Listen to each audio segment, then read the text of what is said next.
demanding. Yeah, they are. Alright, so do a cold shot first? Yeah, do that. 1, 2.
Yeah, Yeah.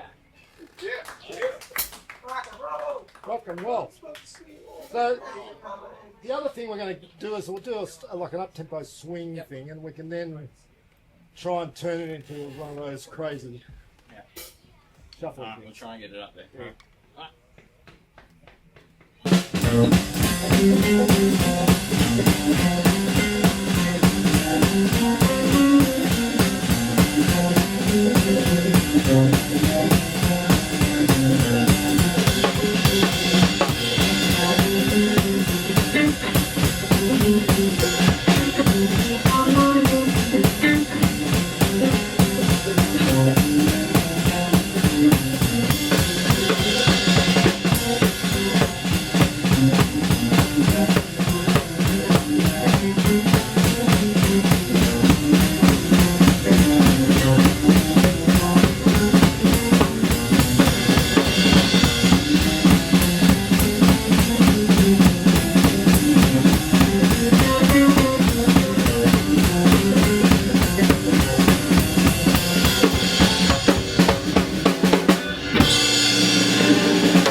Can you do that groove again?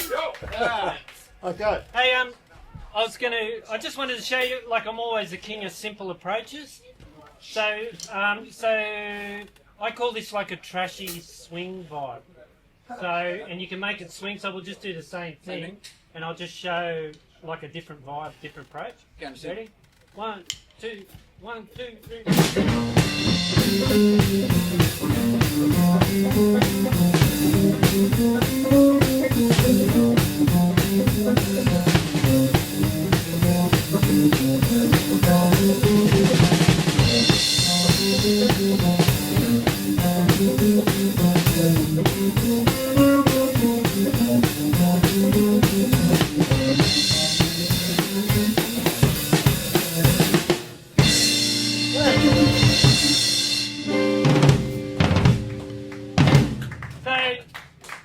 I was having a bit of trouble getting the kick drum quiet enough, but basically, it's a cool way of making it swing really simply, and you know those accents. So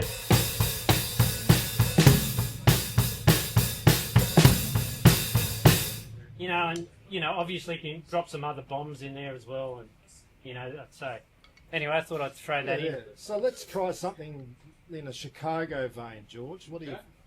Sweet Home Chicago?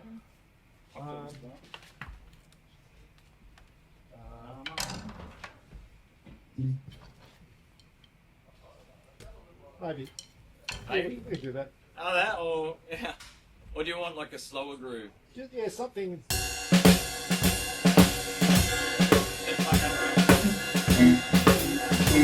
So you play two?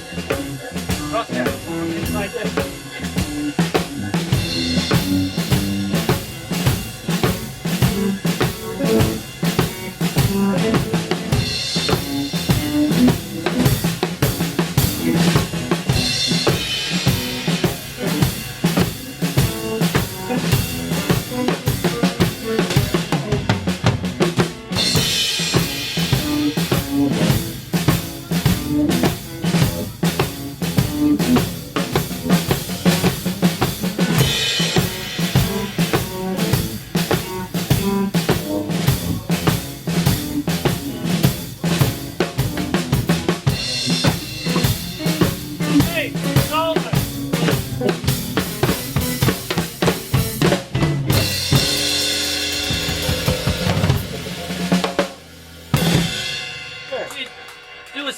me and George will play, and we'll get a vamp for you, and we'll do a solo for us. You want to play to a or not? No.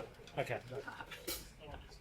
All right. Well, we can. I can see why some bands have two drummers. Wow, that's really powerful playing along with two drummers. Wow. It's cool. Yeah, well, it's Rosscoe. Well, it's all about playing differently, right?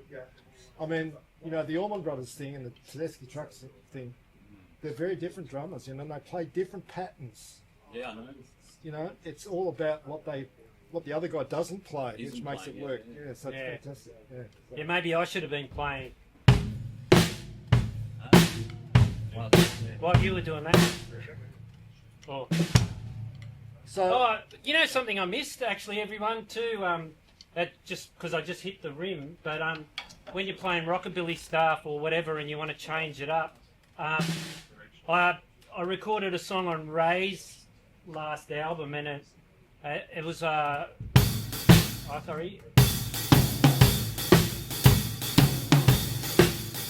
But in the verses, I'd bring it down, and I was playing the rim, so I'd go.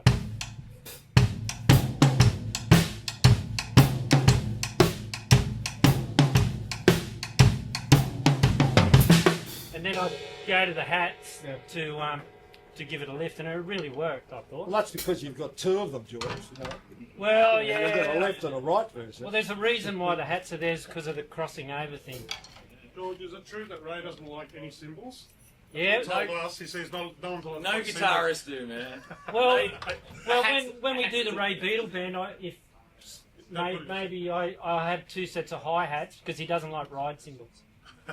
So if you ever get the call, don't take your ride cymbals. Leave the ride at home. I wondered why I never got the call anymore. No, I think it's because I just started going too hard, and then when you dig into a ride cymbal, it just starts taking over. So what about a rumba or even a crosscut call? Crosscut. Yep, on a counter set. Yeah.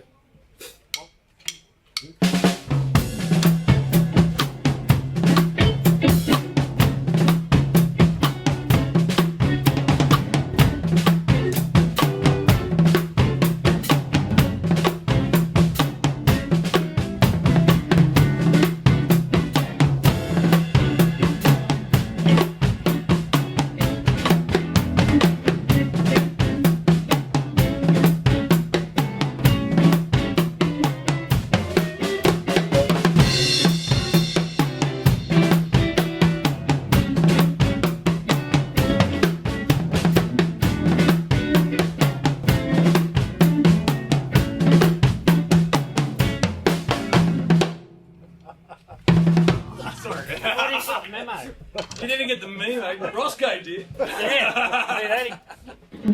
Well, we got to knock off at 3:15, everyone. Okay. Paul gave me the. Did he? Right. Okay. Yeah. Maybe just something slow. Yeah, Do like a the 12/8. slow approach. 12/8. Yep. So you take the first part of the 12/8, George, and I'll take the second part.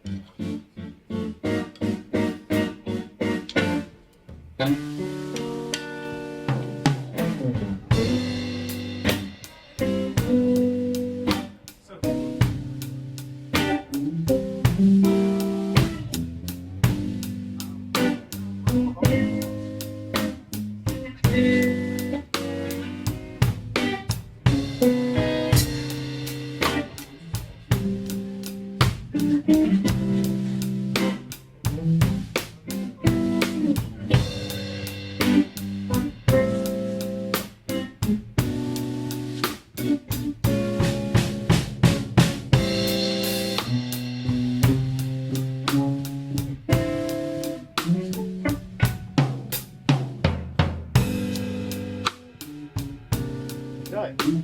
Now it's great. Yeah. You.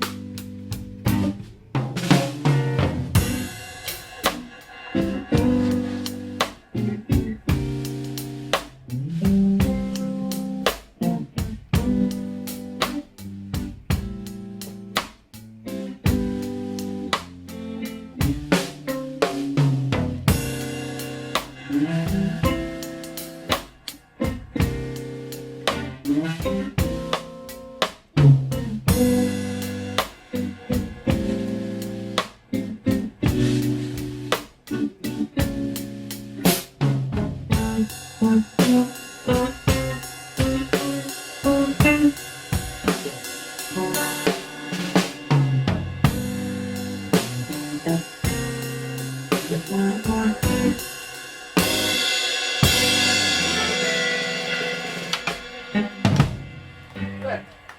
go.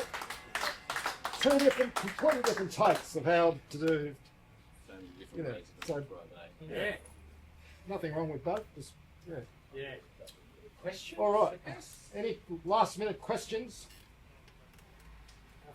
Thanks for Here we go. Yeah, just a real quick one, guys.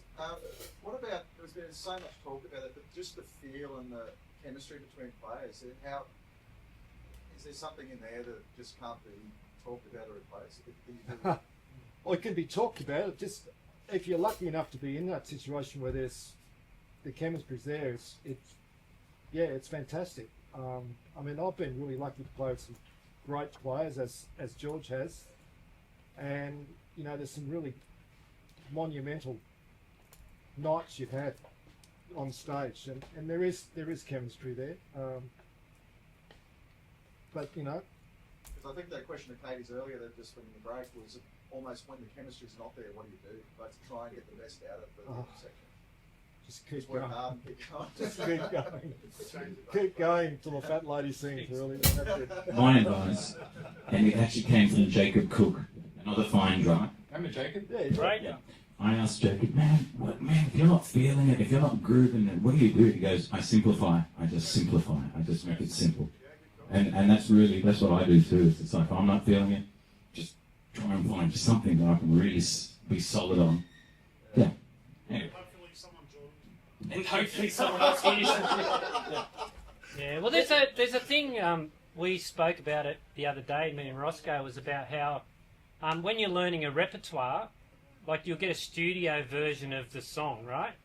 You learn it, but there's all these instruments on it, right? It's piano, you know, an extra guitar parts, all this stuff.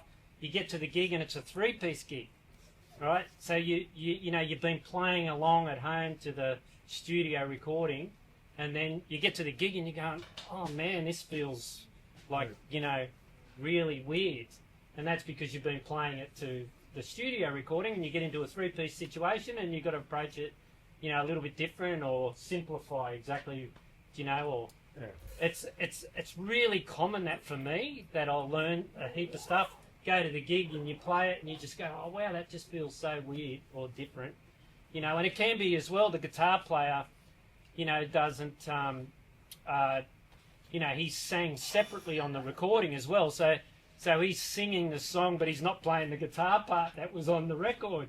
You know what I mean? So because he can't physically do it, he did it separately on the record. So yeah, there's some of the things that I've taken note of over the years, you know. Yeah. Yep. Definitely. Anything to add to that? No, I totally agree. I mean, the other thing for me is, you know, getting 40 songs to learn for a repertoire, and then you don't do any of them. We all love that one. I'm not doing that tonight. What about his one? He said he came into the jam once and he said he gave us a set of tunes and we get to the gig, we did this one song and it went into this weird sort of breakdown section, right? And he gets after the set, he goes, man, I haven't played that since I recorded it. I just did it once in the studio. I'll never do that. That's right. That was like so difficult and went everywhere. Yeah, great. I remember that. Thank you so much. Thanks for everybody coming, turning everyone. up. It's wonderful to have someone to share this with.